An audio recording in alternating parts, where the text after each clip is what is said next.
Seeclub Zürich in the Prince of Wales Challenge Cup on the Berkshire Bank. And we've got Edinburgh University and Durham University in the Buck Station. Just keeping a really close eye on what Edinburgh and Durham are up to on the right-hand side of the picture. Seem to have got that pretty much right. Yep, looks very good. All clean starts, very, very level. Swiss crew slightly ahead. Swiss crew is a mixture of some sort of journeyman athletes who've been at the top of the Swiss rowing league and tapping, sort of knocking on the door of getting into the senior teams, under 23 teams, and the Edinburgh Durham University is a composite of two high performance centres, which are, I think this is the under 23 Lotwick quad, but not as yet selected, I think. Yeah, Cousins and Curtis and Horsberg and Varley from Edinburgh and Durham on the Buck Station, nearest to the picture there, nearest to the camera. And a very neat quad, this first one particularly. That's two Swiss rowing clubs on the same lake in Zurich, doing a composite for this race. Yes, it's a nice spot where they're based. I was there myself a couple of weeks ago after the World Cup Regatta in Lucerne. I spent a couple of days in Thalwil. It's a fabulous lake just south of Zurich. Yeah, very, very nice. So slowly here, just with the rhythm and how clean the Swiss crew are around the back turn, they're just gradually moving away from the Edinburgh Durham composite. Yeah, they've done well here. Just keeping an eye on that. The Berkshire Station boat trailing the Swiss quite dramatically past the midway point in the race now in this Prince of Wales Challenge Cup.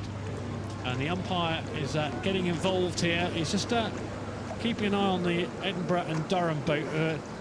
Well, is it gamesmanship or is it just poor steering? I suspect it's the latter, but difficult conditions to navigate through today. They were just getting directly in front of the Swiss, weren't they, and sending back dirty water, and that's not going to be tolerated by the umpire. No, it's not, and they're making this look quite easy now, aren't they? They really are, showing the fact that they've probably trained quite a bit together, and if they're trying to race it in international competition, this is the kind of calibre of crew they need to be. Yeah, impressive. See the flags fluttering in the background, just demonstrating that headwind we talked about earlier. Yeah, it's very neat. The crew right in the middle of the screen here, just very fluid, not complicated at all, just letting the boat do most of the work. No-nonsense performance, isn't it, from the quad? It is indeed, it is indeed. Still a minute and a half to go, but I can't see much changing here now. Very, very comfortable. So, you can see there in the stroke seat, Curtis, just behind him in the red hat.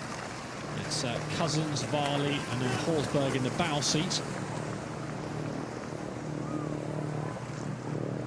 Yeah, and a good view of the umpire, not having to do any more flag waving, and great view for the spectators sitting in the launch. A noticeably lighter crew, aren't they, Edinburgh and Durham? It's a couple of stone down per man.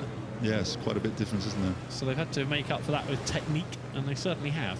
Yeah, and then, you know, you'd say over a long course like this, if these guys are training as much to full-time as possible, their fitness is just going to be better than general club guys who have jobs and that kind of thing. But yeah, looks very, very professional performance here from this composite crew. Heading in front of stewards now, not many deck chairs available. Most people already here to enjoy their day of rowing. Heading for the line, you can see the line there, top of the picture.